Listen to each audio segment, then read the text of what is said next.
Welcome back to Central Valley Talk. Your host today, Mike Briggs. The show is authors and artists. You know what happened a couple years ago that changed our company totally? COVID happened.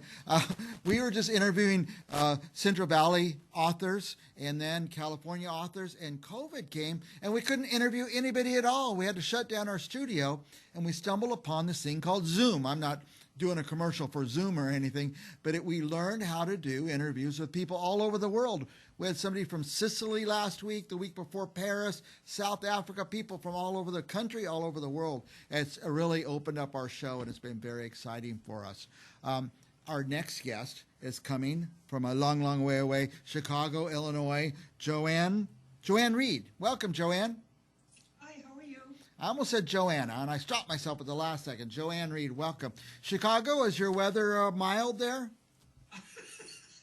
Well, for Chicago, it is. We're up to 44 degrees. Oh, my We came out of a 13-day when we saw no sun, and the temperature got as low as 13 below. Oh, my goodness. California, we would not know what to do with that. Earthquakes were okay, but freezing, we couldn't handle that. Now, you're an author, Joanne. Yes. Your first book was published in the 70s, is that right? Oh, the 90s. The 90s, that's right, the 90s. Yeah. You're in your 70s. Oops, I shouldn't have said that, sorry. Oh, yeah. I want to say, first of all, congratulations. I always say anybody could write a book, but few people can finish writing a book.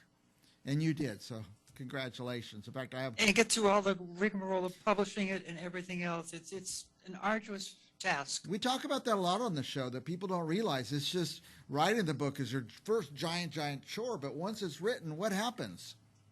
Well, now you've got to go through your editing process because everyone thinks that their book is great, and in general, it's a long way from it. Yeah. So you've got to go through all your editing processes, and that costs money. You can cost anything from $1,500 to $3,000, and then now you've got to get it out there. And typically, of course, everyone goes on Amazon because it's there, it's available. Yeah. But now you're competing with 3 million other authors. Oh my gosh. So how do you differentiate your leaf from all the other leaves in that forest? Mm-hmm. So now you're doing marketing, and it's all on your own. If you do it, great. If you don't do it, no one's going to do it for you.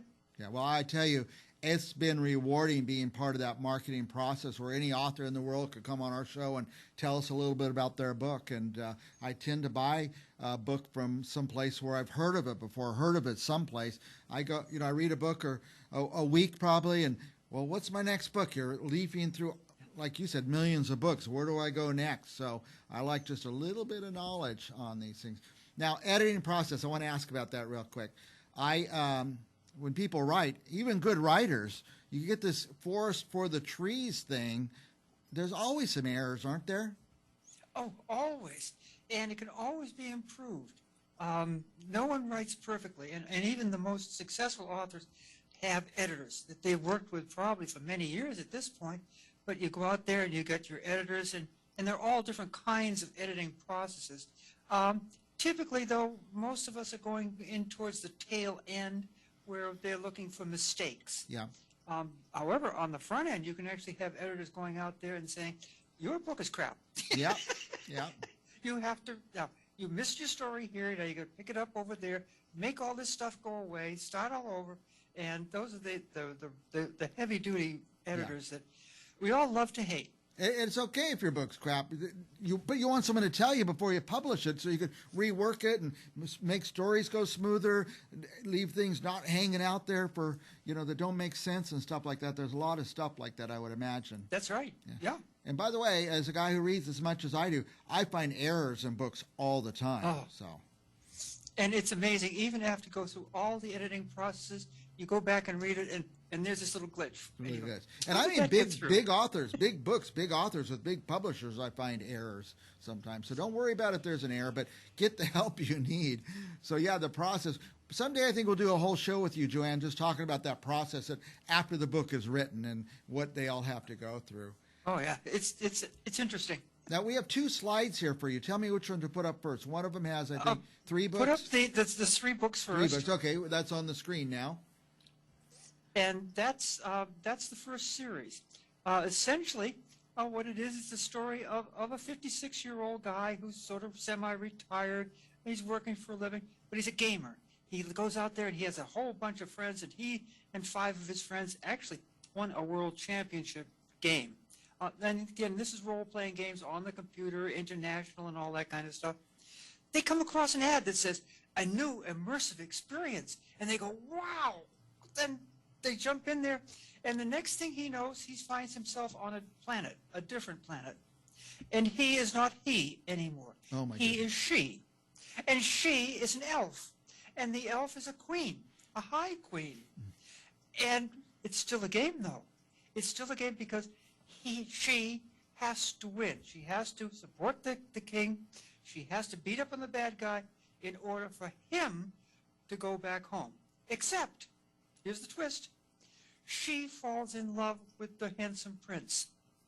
Oh my So no goodness. matter what she does, whether she wins or loses, she loses. Oh my God, I can see that now. Now I can relate to this character because I'm just about that age, so I Yep. like that. So it sinks right in. Now, of course, she's young and nubile and powerful, and he's and of course, an elf, essentially an unlimited lifespan. Yeah. Yeah, and powerful. Just sort of stuff. I wish that were true, and it is. You know, none of the things that we can do. Yeah. How do you say the word? Something prophecy. I'm sorry? The word, the title of the series? Oh, Jaralii. So it's Jaralii Chronicles. Chronicles. And her name is Jaralii Goulamay. Okay. Jules. So it's a soft G on the G-I-L. So Okay. it's Jaralii Goulamay. Well, it's a standard pronunciation in that language. And so what happens, of course, is that in order for there to be a sequel, which is the next 4 books, Yeah, we put the next she 4 has up to go now. back. Okay. Oh, she has to go So- back. He has to commit to going back. He has to go back. And That's right. So he goes back, but the moment he goes back, he's she again. Oh my goodness. And now they go out and they conquer the rest of their cute little world, only to discover that they're on a tiny, tiny little continent, the smallest continent on the whole planet. And there's 3 big, and all the bad guys are over there. And so she has to do something about that. And that's the next book series that I'm writing right now. Yeah. Who's going to read this? Is it young adult? It's adult? I'm going to read it. I can tell you that for sure. Well, it's epic fantasy and primarily, so it's a Lord of the Rings type of book. It's also game lit, so that brings in the younger, especially younger males, Yeah. so they know about computer games and that kind of thing.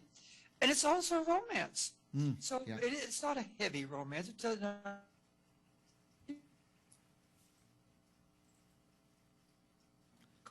factor in this whole thing.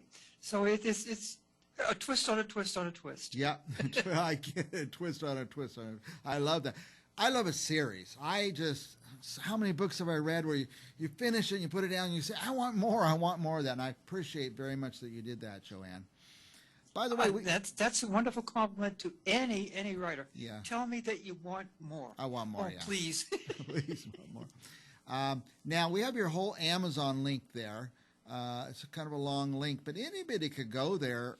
Just go to Anybody. Google, go to Amazon, type Joanne Reid, I would imagine, and Yes. we'll find you. And there I am. Now, there's the 3 books. There's the 4 books. Will we see more books of yours on Amazon? Well, there's a 3-book set and the 4 books, so Yeah. there's a total 7 now. Okay. I do have a 3-book box set, Mm-hmm. which for some reason Amazon has decided that they don't want to show it. Huh. And I'm arguing it out with them, going, please show it, please, Yeah. please, please. And I'm getting nowhere. So back to the battle with Amazon. Wow. You can tell Amazon this. When I read book 1 and book 2 and book 3, and I love them so much, I'm giving them to my friends and stuff, I'll often go back and order a box set because it's kind of put it on my shelf that way. Nobody can touch those. I already gave away the ones I've read already, so I love So those. it's in all 3 versions. That now I don't have an audio, but again, Kindle Prime. You can of course buy the ebook, and they also have the paperbacks. Yeah. In the 6x9 format. I don't like the small format, so I got a 6x9. Nice. It's nice. Yeah. And I think the covers are beautiful. Yeah, oh, yeah, they are. That's we're talking about the process after you finish writing the book. The cover is a whole process in itself, I'd imagine. Oh, it's staggering. Yeah. You have to go out and find the people who are doing covers. You actually work with a whole lot of different people to find someone who's copacetic, Yeah. someone who has the same idea as you do and is going to produce something that you like. Now, again, your judgment on this may be very poor. So what you want to do is go into Amazon and look at all the other authors who are writing similar kinds of books. Mm-hmm. And you can look them up by genre and say, all right, I'm looking for epic fantasy romance. So you look out there and you look at all the different covers and you find something that's reasonable and similar. And that's the kind of covers that people who buy that book are looking for. If they don't see that kind of a cover, they won't buy it. They want the They just cover, yeah. pass right past it. Yeah. Sometimes the cover evokes this image, you know, as you go through the book. Yes. You saw the cover and it gives you an idea of what something or somebody looks like. So, Joanne, Yeah, that's a problem. I chose them, and I know that's a problem because people's imagination, they want to make this, both the hero and the heroine up in their own mind. Yeah. But I wanted them to be of a certain type of character. I couldn't quite get the characters that I wanted, but that's all right. Yeah. And that's why when you look at the first three, I came, I saw, I conquered, which of course is Julius Caesar. Yeah. I borrowed from Julius Caesar. It's 1,300 years, no, 2,400 years ago, but that's okay. So, 2,000 years ago. Okay. But there's a progression there. And the progression is you see the elf queen up close, and in the distance, far in the distance, you see a guy. And in the second one, he's halfway there. And in the third one, they're together. So this progression is in there again, and that's the romance part of it. Joanne, we've gone way over time. I could talk to you for another half hour or so because I want to know your process. I want to know all this kind of stuff. But we'll just have to have you back in a while. Let me get a book or two under my belt of yours, and then we're going to call, and I'm really going to pick your brain on stuff. Anything else you want our viewers to know?